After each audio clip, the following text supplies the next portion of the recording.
Formations like these require long hours of intensive drilling and careful judgment. When the troop goes around the corner, the riders on the outside of the turn have to adjust their speed to keep even with the riders on the inside. The man on the outside has to ride a lot farther and a lot faster in order to keep up with the parade. The outside wheels must spin faster than the wheels on the inside because they have a greater distance to travel in the same length of time. When a wagon turns a corner, the wheels can travel at different speeds because each one can turn freely on the axles.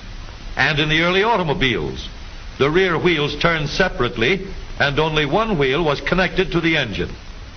But when only one wheel was driven by the engine, it had to do all the work, and it couldn't get a good enough grip on the road to do its job properly. So the one-wheel drive was soon out of date. But if two wheels are locked on an axle so that they are not free to turn separately, one or the other has to slide. So engineers had to find a way to connect both rear wheels to the engine without sliding and slipping on turns. The device which makes this possible is a part of the rear axle. It is called the differential because it can drive the rear wheels at different speeds.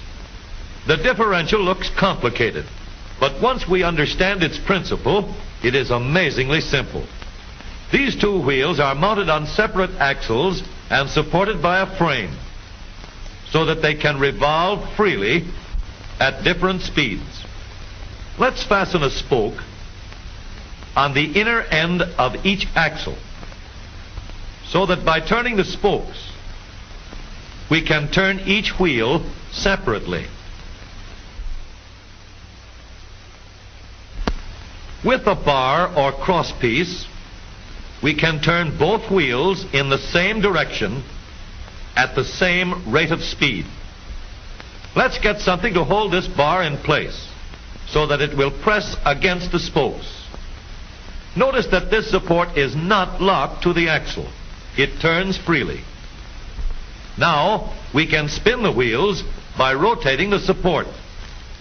This is fine as long as both wheels are able to turn at the same speed. But let's see what happens when we go around the corner. With this arrangement, we cannot drive one wheel faster than the other. And if we stop one wheel, the other wheel won't budge. Let's put this bar on a pivot so that it can swing in either direction.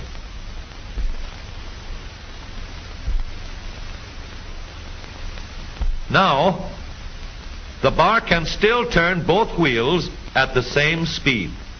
And because it pivots, it lets one wheel turn even when the other is stopped.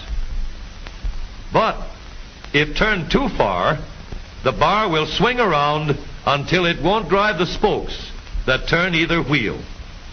We need another crossbar and more spokes to carry on the job. When we stop one wheel, the crossbars will continue to push the spokes of the free wheel around. As long as both wheels are free to turn, the bars do not swing on their pivot, and the wheels move at the same speed. Now we have the working principles of a differential. To adapt the model for use in an automobile, we will have to make a few changes. In order to reduce the jerky action caused by wide spaces between the spokes, we will put in more spokes. Further filling in the spaces between the spokes gives steadier, more continuous action, and changing the shape gives firm, constant contact. Now we can make the gears thicker and stronger, and we have differential gears. The edges are cut so that they will fit together more smoothly and silently, and another gear is added to share the work of driving the axles. The principle is the same. In order to turn the support and drive the wheels, we can fasten a large gear here, connected by a smaller gear to a source of power.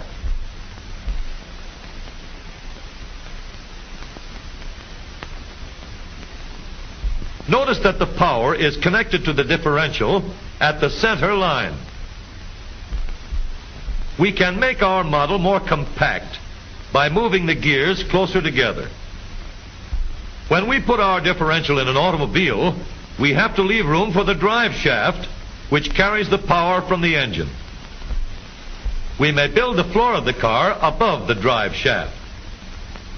But if we do, we won't have much room inside unless we make the top of the car high too.